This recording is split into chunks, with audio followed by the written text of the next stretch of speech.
So this week on the Any Given Runday podcast, we have a professional footballer turned TV presenter who's appeared on shows such as I'm a Celebrity, Celebrity SAS Who Dares Wins, and Celebrity Race Across the World. He is also an incredibly active dad, a life coach, NLP practitioner, football coach, and he's now involved with the community Save Our Souls, who look at destigmatizing foot health for runners.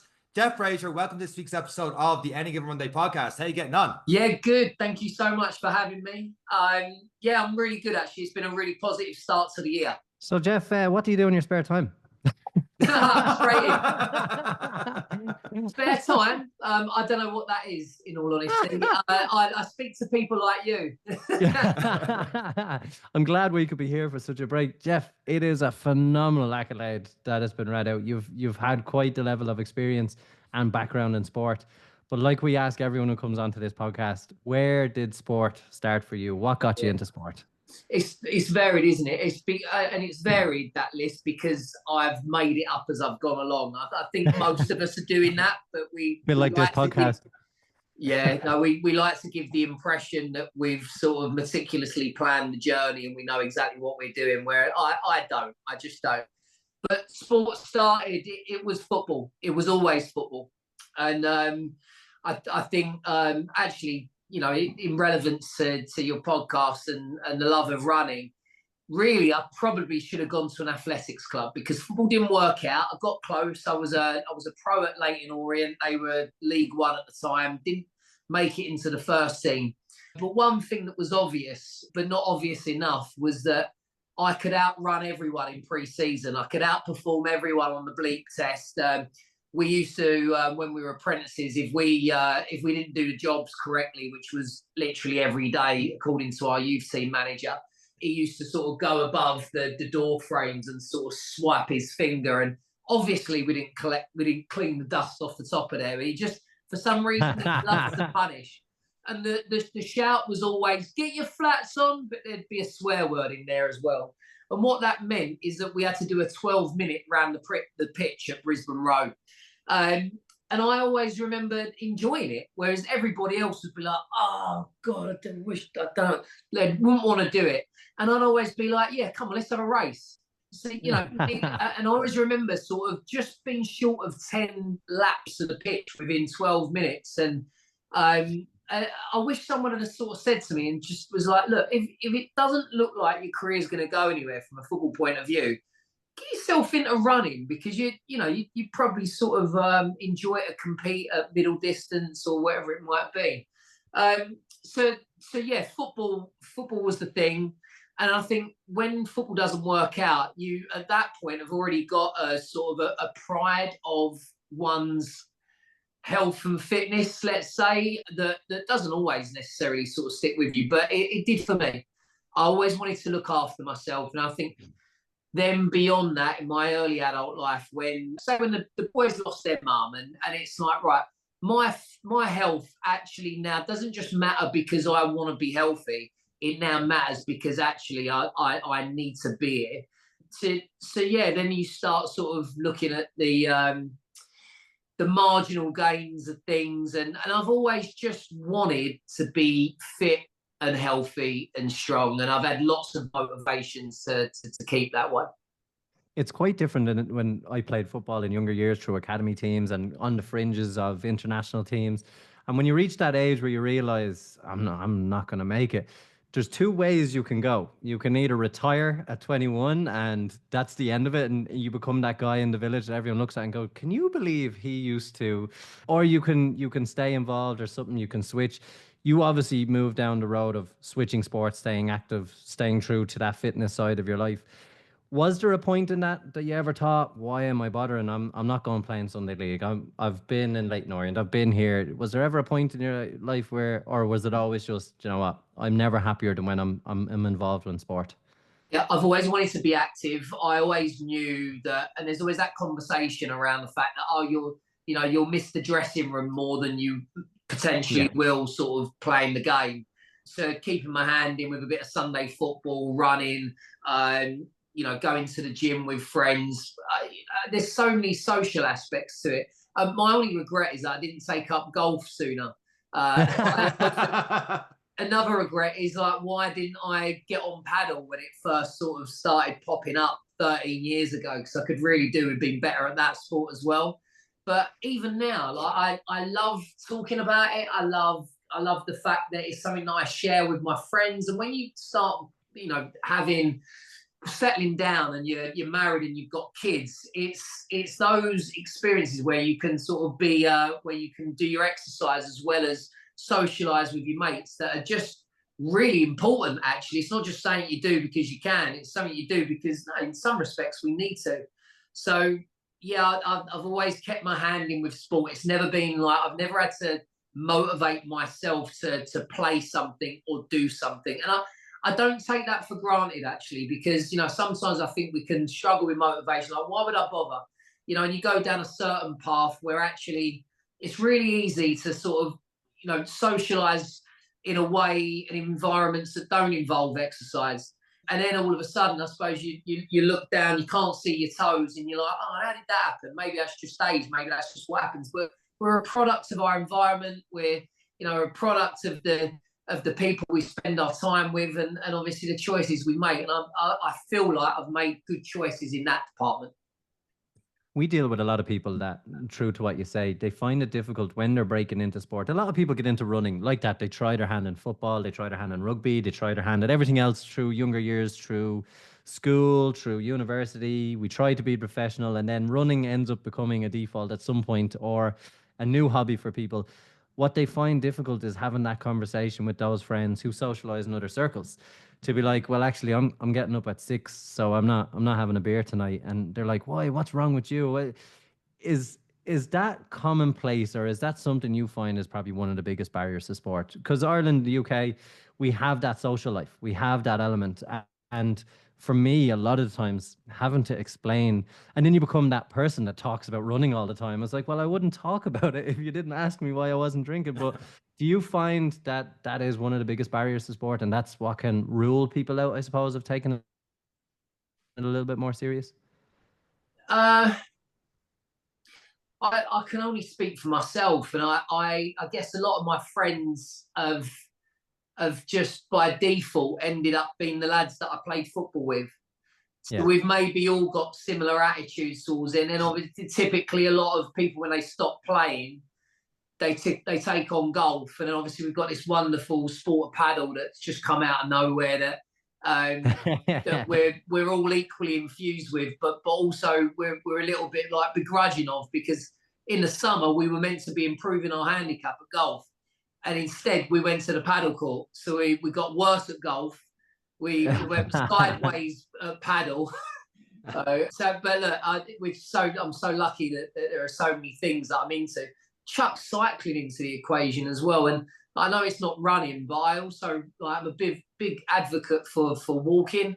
I put on community walks every other week, and I think that the walking is underrated in terms of it's sort of mental health benefits, but also your physical benefits. Sometimes compared to walking, compared to running, you used to think that walking was a cop out.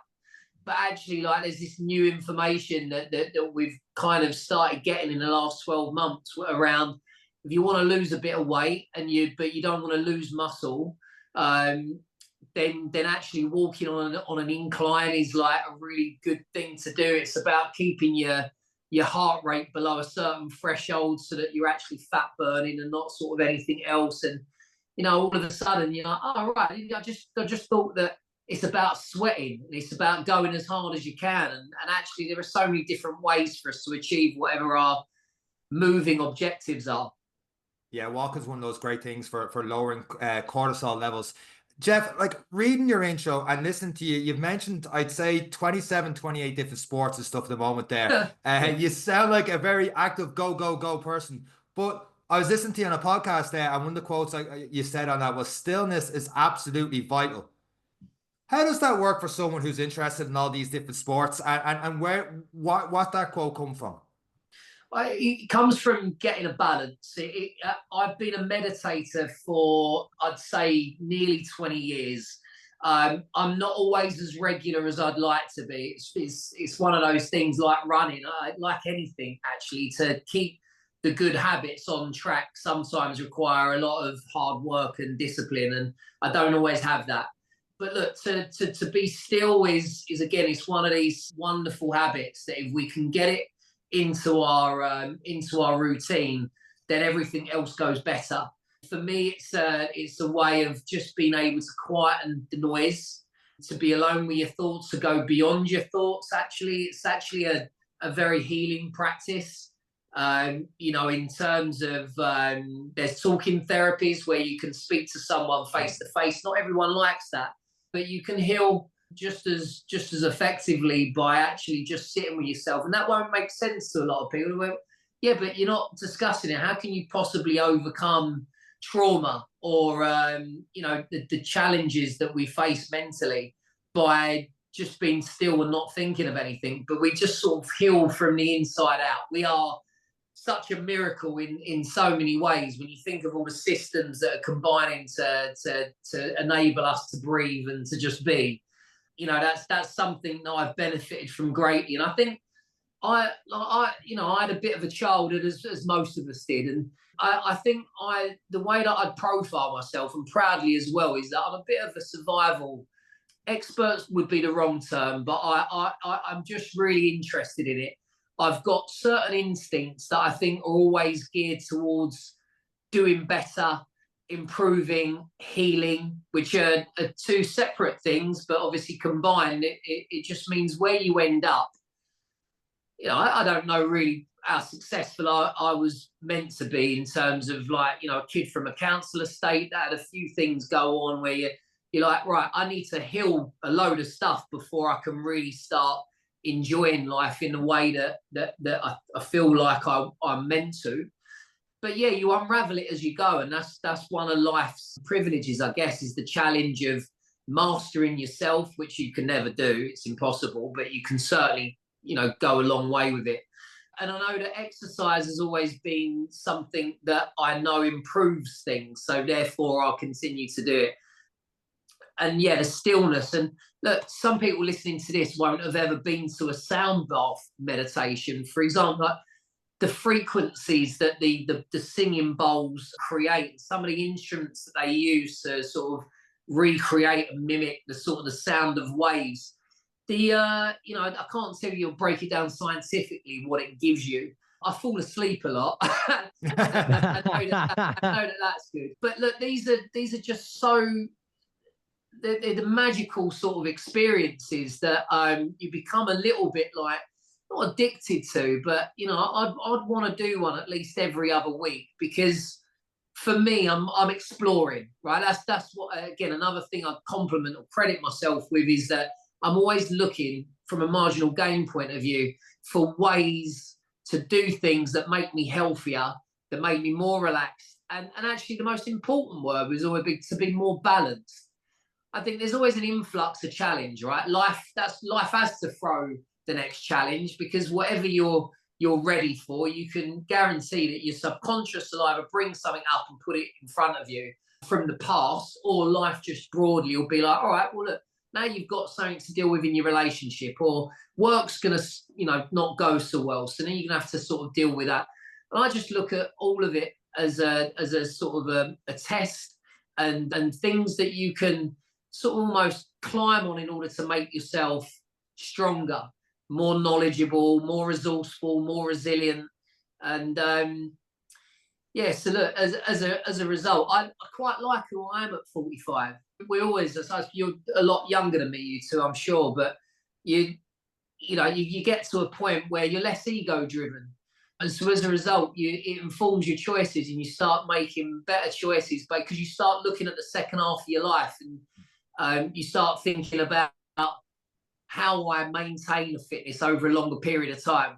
How you sort of balance your social life with your physical expectations and your goals, and how you marry that up with work and your ambition, and yeah, you end up looking at things slightly different. You slow down the process a little bit. So just bringing it full circle, that's why meditation, breath work, walking in nature, which is incredibly healing. Like a lot of people run, I think, because they like the act of running and have sort of been alone with their thoughts, or I don't know whether it's as common for people to look at it and say, well, it connects me with nature. And when I'm out in nature, I don't realise it necessarily, but I'm in such a healing environment that it gives me more than I feel like or realise that I'm receiving. And it is true. And a lot of people say that who stick at running for a long time. For those who aren't running or don't have a running background, we agree with you. Walking is a great start. And as you get into a runner and you get used to more comfortable, your fitness is up. After those first 2 kilometers, when everything just goes silent, that's the way we always think, or the way I can describe it. You start to process the problems of the day, just one piece at a time, and then the next thing. And by the time you've come finished from your one, like everything just falls into place. You know, you have a better perspective on things. What was so stressful, when you have less energy, isn't so stressful anymore. But one thing, I suppose, with the influence of social media and the younger generations, they're finding it so much more difficult to sit still and to appreciate silence. Do you think it's getting more and more difficult, or do you think the likes of software and apps can help with the likes of the meditation apps and stuff? And how do we kind of, because you're seeing a lot more cases of anxiety and a lot more of, I suppose, other social qualms, particularly from COVID. COVID was a big one for people introducing. There's a lot more anxiety about meeting people, but also the element of and the art of sitting still. Like obviously you figured it out over the last couple of years through a long road of careers and trying and testing. Are we going to see some changes in that, or is there a way we can influence that to encourage people to be still? I want to mention the book Indistractable by Nir Eyal. I think that's really important for us all to read. I would worry for not just the younger generations, but actually for anybody as well. Like our phones have become far too ingrained in everything that we do. So when you ask the question, like, are these at what we need to turn to in order to find our way to maybe some more peace and reflection, I would say, well, possibly if used in a certain way, but not totally. I would sort of have a more old school approach. There's me talking about, being in nature, whether you're walking through it or running through it, fantastic. But a positive act, especially one that is so beneficial from an exercise point of view and a mental and actually holistic point of view, it gives you, benefits on for the mind, body, and soul. Let's say for every single sort of category there. And that's when your subconscious has time to start processing and unraveling. So I think that what it boils down to is a really big word that's probably not spoken about enough, and that's accountability. And it's each individual's job really just to be accountable for the amount of time that you're spending on your phones. But actually you sort of splinter that off, and you look at when you're in restaurants and you see kids that are kind of being amused with iPads. And I'm not saying I have a massively strong opinion on it. I'm glad that my two didn't rely on that, or that it was, technology wasn't quite there when they were young, and that actually they'd do some colouring in and be a little bit more present in the conversation. I worry about that. I worry about the influence that sort of has, and then how does it affect your sort of like your neuro pathways? So when you're young, how tolerant of you of not having constant dopamine? And yeah, I just think that we all have to look at that. A young person listening to this, and if you are getting out and you're running, it doesn't involve your device, and it's something that's a personal relationship with yourself. It's a time, that you grant yourself to think, to process, to heal, to plan. Yeah, that we need to find out how that works for us, and how much of that we actually need. But yeah, again, I just always come back to, it's your responsibility to make sure that you are factoring enough of that into your life. And running is time out. It's peace. It's a time away from technology, because if we're working with technology all day and then we come home and our sort of social life or lack of revolves around messaging people on it and watching videos. And that. Yeah, I don't remember the last time I looked at my screen time, but I'm pretty sure I'd be absolutely disgusted with it.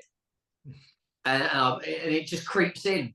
It creeps in because it's like, right, I'm going to look at my crypto.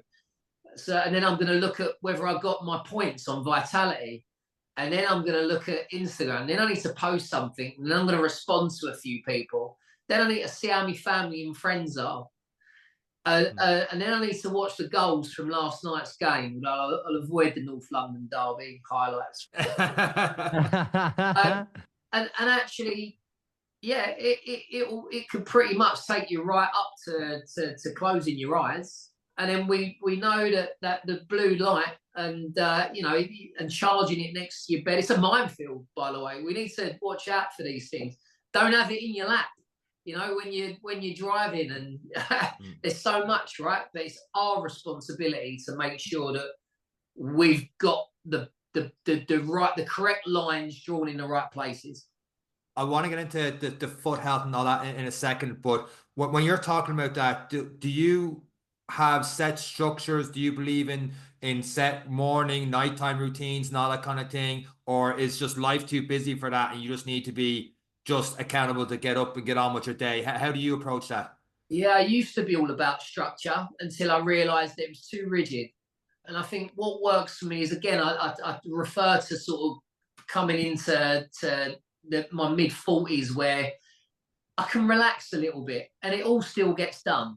So I didn't really ever need to be sort of so driven. I didn't need to keep so many lists. I didn't need to try and look for the right app that helped me to organise my life in a certain way. There's time for everything, and I think you can sort of be a little bit looser with it, a little bit less rigid. I know what I need to do. I know how I like to have things, but with my life being self-employed, like last night, I'm at a Premier League game interviewing the managers. And in fact, I did that the night before that. A couple of days before that, I'm out in Thailand delivering lines to links to camera for ITV. So really having a routine isn't really possible, and I don't mind that anyway. So you have to be good at waking up, and that's your first question, isn't it? Sorry, it's your first decision is, well, what time do I get up in order to be able to create the space I need to be able to go downstairs, get the supplements on board that I want, and to be able to have my cacao, to be able to train nice and early. I think that's the way to start in style is always to get up earlier than you need to. I like being in the habit of being an early riser. I think that's preparing for a good day. But then you also have to be a little bit off the cuff. And like today, I plan to, I trained first thing. I then went and played paddle with my mates. So I've had a bit of social time. So I'm winning really before I've even thought about the fact that I've got an interview with GQ. Then I'm going to do a voiceover. Then I'm going to speak to you lads.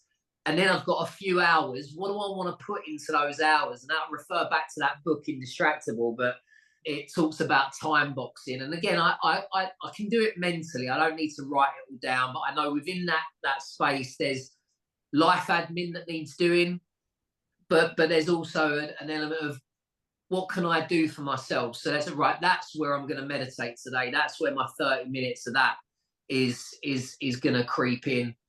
But I always feel like when you give to yourself at the start of the day, as I have on two fronts, that actually the rest of the day goes smoother as a result, because there's not that sense of, yeah, what about me? Or there's not this sense of my day is running away from me. But again, it would be a lot different if I was in a 9 to 5.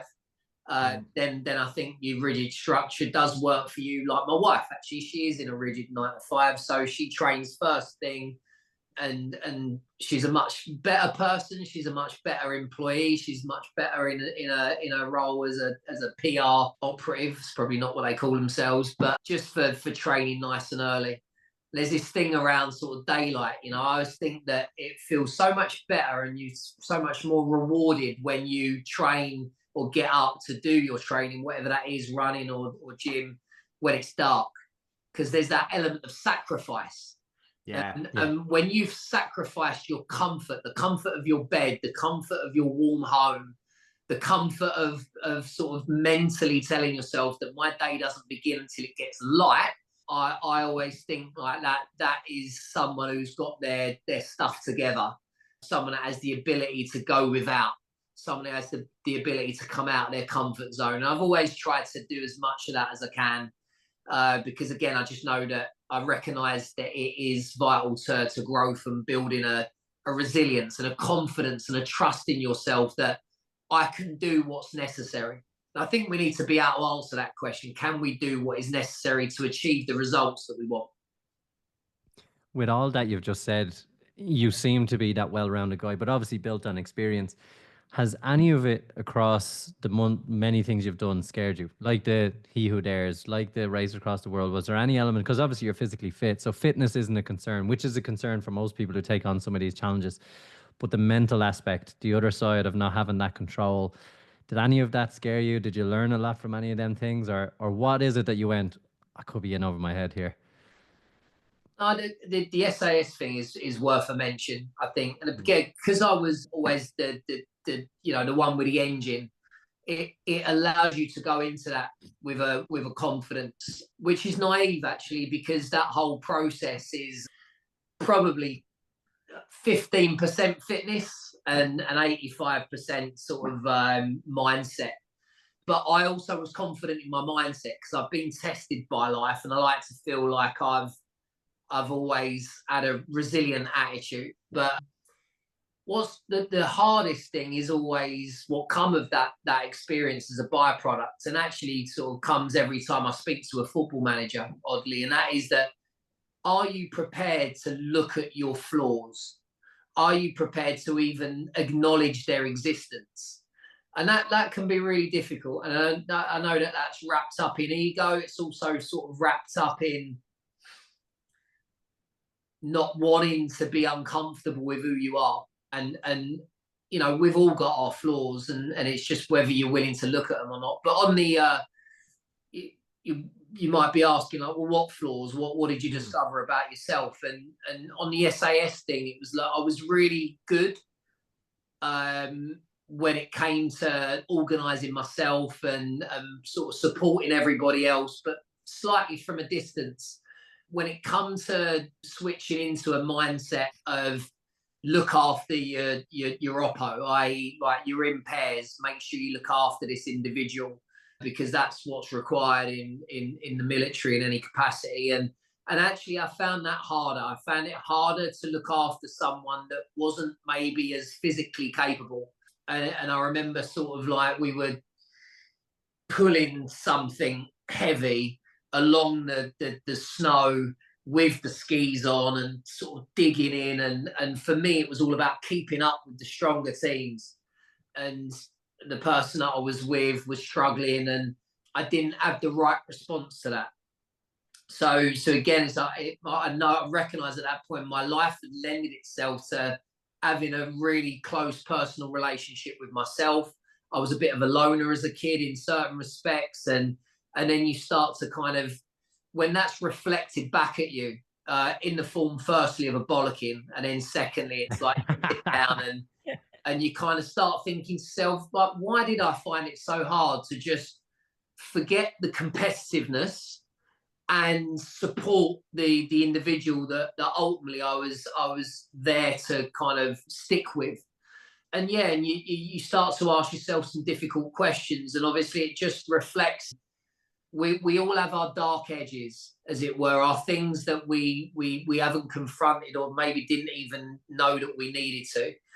And I'm really grateful for that, because it helps you to improve. So from that point onwards, I guess you then start being like, right, I'm too competitive. Why am I competitive? Is it that I feel like I've got something to prove still? And that also came back at me when I did Race Across the World. And there's this thing about competing, and there's this wonderful opportunity to go to a waterfall, which is one of the most beautiful waterfalls in the world, but I don't want to take that opportunity because it's off the beaten track. It's not direct enough. it'll mean that we lose time. And when you get to the end and you don't win, you again are forced to confront and reflect on, well, where did being competitive get you? Because actually now You missed out. Now it's over. You missed out, mate. You missed out because you couldn't get beyond yourself. Being competitive, I think, is great. We're talking about sport. We're talking about running. And if you're going to a park run or if you're doing a half marathon or something like that, it's great to be competitive because I think it gets an extra 10 more, maybe more percent out of us. It works for me to be competitive, but maybe at this stage in my life, what I've personally decided is I'm going to dial that down because I feel like being competitive has probably cost me in equal measure. So it's just interesting to kind of see how that works. And also, when I mentioned interviewing managers, sometimes I feel like I rush through my questions a little bit, and I'm always reflecting on it. And actually, it's a good sort of personal practice to kind of, even when you think something went really well, or you think you're really good at something, to just kind of have a little look and say, well, actually, where can I improve on it? But it's hard to watch back the interview that you weren't happy with because it's uncomfortable. It's like, oh, why did I do that? Why did I ask it? Or why wasn't I clearer with exactly what it was that I needed to talk to this person about in this particular situation? So yeah, look, a little bit of personal reflection is always good, to accept our flaws and to kind of to work on them honestly, to be able to offer them up. It makes you more accessible as a human being, right? We don't want people coming on this podcast that are like, I've cracked it. I've got great balance in life. I've pretty much mastered everything that there is to master, and I can run 5K sub 20. How great am I? There's always something to work on. I think it's really good that we speak about and offer up the things that we find really difficult first and foremost, because that's when people are going to be like, I can identify with this person. I can relate. I want to listen to this conversation. I want to be a part of this conversation. We definitely haven't cracked any of those things, but a lot of the things we talk about on the podcast has been like, managing heart rate, or, interval runs, or trying to get the marathon. A sub 25K has been something to come up a lot recently. But a couple of weeks ago, I was supposed to run up the mountains, and in my training run, I took one of Eric's military boots. Well, two of them, obviously. I didn't think I took a pair of them. And, and during that's giving him too much credit, Jeff. That's giving him far too much credit. His boots were 2 sizes too big, cut up my feet, blisters everywhere, in and off away afterwards. They were too heavy, so I couldn't even run a 7:30 kilometer pace after, like on a straight. I used them because I got lost up in the mountains a couple of years ago doing this event that ended up getting cancelled anyway. But we talked about that in the podcast the other week. Not once did we mention looking after our feet and what we could do for that. What we did mention was whether it was a good idea to wear waterproof socks for the race or not. And he bashed me for a good 5 minutes in that. We won't talk about that. My feelings got hurt. But you have gotten into this thing called SOS, Save Our Souls, destigmatizing looking after your feet. And this is 248 episodes. I don't think we've dedicated more than 2 minutes on actually looking after your feet. Once we had a yoga instructor talking about rolling the balls of our feet while watching Netflix, and we're like, oh, that's brilliant. We did it once, felt great. I don't know, Eric. I never did it again. How did you get involved in this, and what exactly are we doing to destigmatize foot health? My mate Simon Dent is an ultra runner, basically, and he had a wonderful idea. And when he told me about the Atacama and what he was planning, and effectively it's a shoe dry, I was like, for starters, I was like, yes. Like the amount of football boots that I've stuffed newspaper in and dried on a radiator. That's what I did the boots.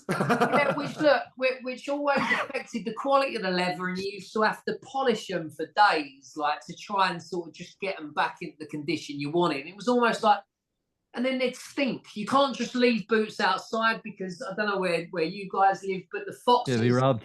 The foxes, they either go or the foxes will urinate in them.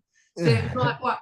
There needed to be a way to dry them effectively that didn't sort of decrease the quality of the shoe. Like, how much are running trainers these days? How much are football boots? And, you're talking about military boots and stuff like that. They're in the hundreds, aren't they? So straight away I was like, well, look, I'm in, I want one. And then actually through, Save Our Souls, there's a few sort of experts, ex-sports people on board, and, there's guys that know a lot better. And when you start listening to it, you're like, oh my God, I've really underestimated the value of keeping my feet as healthy as they can be. I guess I've taken it for granted because I've never really had any sort of issues with them, luckily, which must mean that I'm doing the right thing somewhere along the line. But the other thing I was trying to mention is that I don't know why, it's one of these weird things, but on Instagram quite frequently I get offers for my sweaty gym socks, and What? I never take anyone up on it, because I should say, go on in, make me an offer, but pants and socks. Well, I don't know about you, Jeff, but I've just put a post up saying I'm selling your socks now. I'm gonna make 100 grand next week. yeah. And there are people that are really interested in feet for a multitude of reasons. But I obviously running in wet footwear is absolutely going to be no good for your feet. I think we get it wrong in a number of ways, don't we? I mean, footwear generally can be, some people like the tight look, the tight fit, so they basically buy a size, maybe half a size too small. When you think about the scrunching up of your toes, I just know that from playing football, the wrong football boots could be crippling. In fact, the ones that I'm playing in now, to be honest, like they're probably on the tight side, because that's what I wouldn't want them too big. I'd feel like, no, I'm going to kick the ground, or that's going to sort of impact on my ability to sort of shape the ball the way I like to. So there's a whole, another world really to when it comes to how do we look after our feet. One thing I will say is now, like when I do my community walks and we're in the puddles, and obviously this time of year it's beautiful, it's cold, and it's it's also in many respects wet. To be able to come home, get all the dirt off and stick them on the Atacama, and then 20 minutes later have a dry pair of shoes, it's an absolute game changer, in all honesty. It does make a big difference, and I think it is something that's overlooked. Like, you go through a marathon, you'll go through ultra marathons, you'll see people with signs saying, who needs toenails anyway? Who needs this? Who needs that? And a lot of time it's from, okay, for the ultra guys who are doing it a long time, they know sometimes it's just the nature of the beast. But for people getting into running, sizing really, really matters. And foot health, like when you're not used to doing these kind of distances, when you're not used to even going for those walks or the community walks and stuff, you're gonna see changes. And footwear and the ability to take care of your feet is probably the most important, because without them, you're going nowhere. And I suppose when you look at motivation, even me from the military side of things, putting back on wet boots was the worst feeling in the world. There was nothing worse. It's the same with wet, or I don't know if anyone's been skiing and they have smelly wet ski boots, and like that with the runners as well. Do you think people will start to, because again, look, you're talking about carbon fiber running shoes. We're looking at 180 pounds a pair for some, and some are more. They have a short shelf life, and obviously in the climates they're advertised in is not the climates we're operating in Ireland and the UK. And do you think it's important, obviously, to make sure we're minding the equipment as best we can? Do you think this is going to make a big difference for people? Always got to mind the equipment. It's really weird. I don't know why the feet seems to be the area of our bodies that we sort of neglect from a male point of view. Like, you'd sort of you'd almost be questioned by your pals if you said, I'm going to get a pedicure. But I actually had one in Thailand recently, and it was like, I'm so much less likely to mistreat my feet, or what I really mean is pick up my toenails, which sometimes is like a bad habit that a lot of us have. But because I've had that, I'm less likely to do so. And another thing I learned about my feet recently, which I've been fascinated in, it'd be interesting to talk to you about it, because you guys are so active and you're outdoorsy. I didn't realize the benefit of earthing or grounding. It's also sort of known as, and that's walking barefoot. So it's something that I've tried to do more and more. Obviously, you need to have the right environment for you to be able to do that safely. But we have over hundreds of thousands of nerve endings in the soles of our feet, more so than any other area of our body. When we connect with the earth, which is effectively a battery, like it has a current, it does emit electrons, and they can't measure the pace that the electrons flood into our bodies, because it's so quick, it's so instantaneous when we effectively are plugging ourselves in. What happens to the body, again, like there's a whole science to this that we could speak about for hours, but the basics are that you get all these electrons that flood into the body. They make the blood thinner, they coat the red blood cells, they reduce inflammation straight away. Like any of the autoimmune diseases that we suffer with, inflammation and those things come hand in hand. It's your body's way of basically saying something's not right here.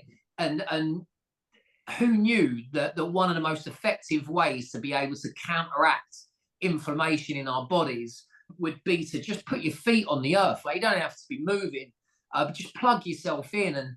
And that's a bit of a new world to me. It's a bit of a new way of thinking. So when I do my community walks, less so this time of year, but when I know that there's a patch of grass or a pathway that is likely to be sort of, without any litter or anything like that, you've always got to watch out for the animal excretions. But I'd always encourage people or invite people to, like, shoe socks off. We're going to do the next kilometre sort of without. And do you know what? Everyone looks at me funny, but everyone always like, do you know what? It's hard to measure whether you feel better after just doing it once or twice.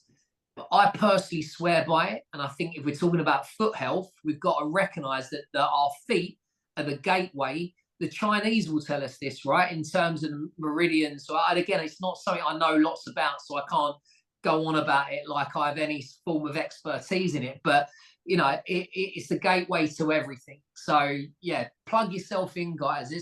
Give that a go. And I think it's a novelty factor as well, I suppose.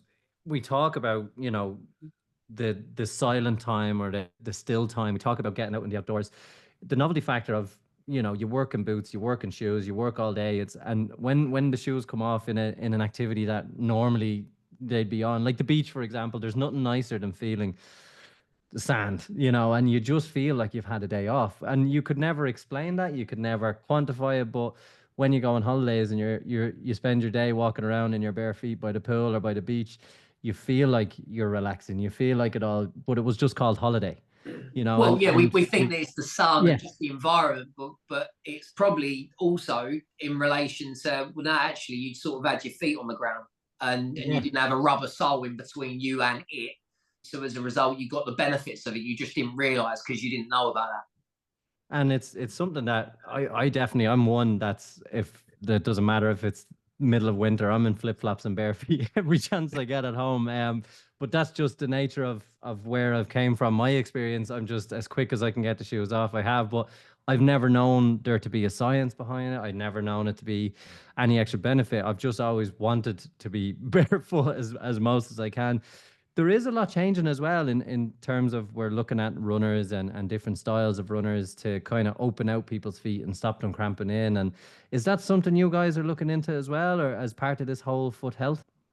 Yeah, I think it's a massive part of it. You referred to it earlier, but there are certainly things that we can buy. And also, to be fair, you can just get a big stick or something, or a broomstick, where there's so many exercises that we can do to just sort of open up our feet. And I did a bit of Muay Thai in Thailand, and I got like really tight in the arches of my feet, and just to sort of loosen that off, you can get some pebbles, right, and just walk on pebbles in your garden, just manipulate all the aches and pains a little bit. But I'm fascinated. It's definitely an area I want to sort of get a little bit more information on, in terms of just how much good can we do our body by doing a little, we stretch our hamstrings. And we try and sort of open up our groins and whatever else when we're going to go for a run. But actually, how important and how much benefit is there to actually to loosen up the points of contact with the ground? The thing that's carrying the weight of our bodies. I was watching a thing on Netflix, receivers, American football players, and one of them, George Kittle, was lying in his bed before a game the next day. I don't know why. I don't know even why I didn't even Google it.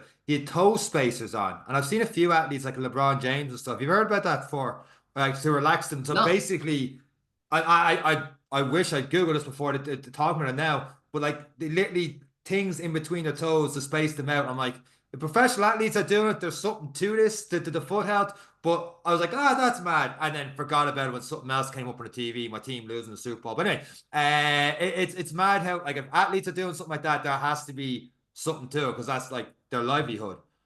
Yeah, I'm always like, it's the ancient stuff that's been forgotten. That's usually what we need to come back to. I wouldn't say that the cavemen were necessarily putting toe spacers in, but they were right?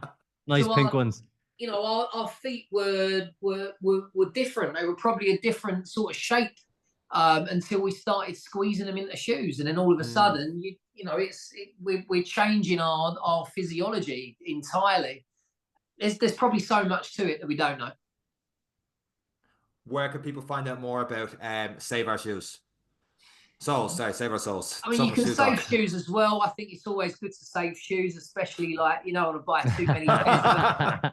And I definitely think you save a couple of quid in your average family if you're looking after your shoes by drying them so they don't smell. You're not having to put them on radiators this time of year. But yeah, you can go to the Save Our Soles website, which will be given because I don't actually know it, shamefully. SaveOurSouls.com. We'll have it in the show notes there, Jeff, for you. Yeah, absolutely. You can go to SaveOurSouls.com. There you go, and you find out a little bit more about the product, the Atacama, and also everything else that we're doing to promote foot health. And yeah, that resurgence of how important it is to just look after our feet and the ways that we can do it. And Jeff, where do you see this going over the next year, next 2 years? What's your vision for Save Our Souls? I just imagine that there's going to be an Atacama in every household. They'll be sat in utility cupboards just inside the door, and you know, everyone will use them for a number of reasons, even just to warm their shoes up before they put them on for school or for work. I just think it's something that screams out like, yeah, this is really useful. This is something that will be really useful to every home. And I think it's amazing that the team are also really looking to promote foot health and help people to I guess discover and to have a better relationship with their feet and what their feet need. And obviously their feet will thank them as a result. And from a sporting perspective and a personal perspective, are you going to become the next North London paddle champion? Are you going to start selling socks? What's next for Jeff? Yeah, let's sell socks. If they're waterproof, I'm all in. I mean, it'd be good banter. When I was telling you, I was like, why don't I do it? Like, what, would I get in trouble? You know? If you want to buy them, mate, it's no problem. I sell things on Vinted all the time. I tell you what I need to do. So I need to get off of 18 with my golf handicap. I need to bring that down by playing a little bit more paddle, probably a few lessons, because I think I've reached a point where I've plateaued. Maybe I'm still doing the same bad shots, and it's annoying because you watch the Spaniards or the Portuguese playing, and they've got all kinds of techniques that I just got nowhere near to playing or understanding. So just, let's just keep enjoying it. That's what I think. Absolutely brilliant, Jeff. Before we go, if anyone in Ireland's traveling over to the UK, they're looking to do a running race, do you have any races over in the UK you'd recommend to our listeners? Do you know what? I just always think the park run is a really great thing to get involved in. It's so social and it really plugs you into your running community around you.